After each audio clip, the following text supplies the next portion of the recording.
নাকিরকে ডাকতে বলবে, ও মুনকির নাকির, শোনো শোনো শোনো, এটা অন্য কেউ নয়, বরং সেটা হলো আমার কুরআনুল কারীম।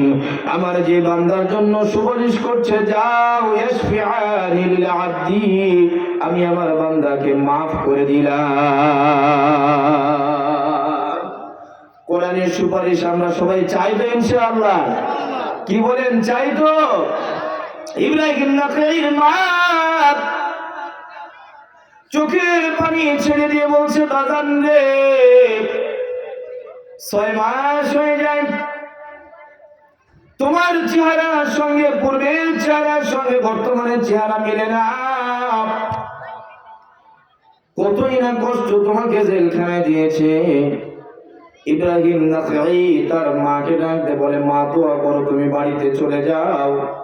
জেলখানায় থাকা অবস্থায় কোরআনের মুহাব্বত বুকে ধারণ করে যেন আমি দুনিয়া থেকে বিদায় দিতে পারি, আল্লাহ কবুল করে, এমনটা তুমি দোয়া করো।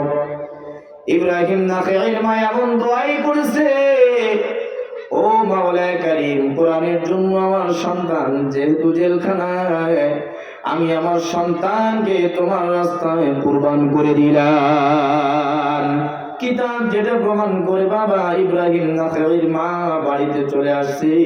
কিছুদিন পরে ইব্রাহিম নাখী জেলখানায় শহীদি মর্তবা লাভ করেছে। জোরে বলেন সুবহানাল্লাহ। এই জন্য কোরআনুল কারীমের জন্য আমাদের সকলকে সজাগ থাকতে হবে। আজকের মাহফিল দেওয়া হয়েছে কোরআনের মাহফিল। মাদ্রাসা এখানে রয়েছে, বাবা মাদ্রাসা এখানে রয়েছে, যার কারণে এখানে কোরআন শিক্ষা দেওয়া হয়।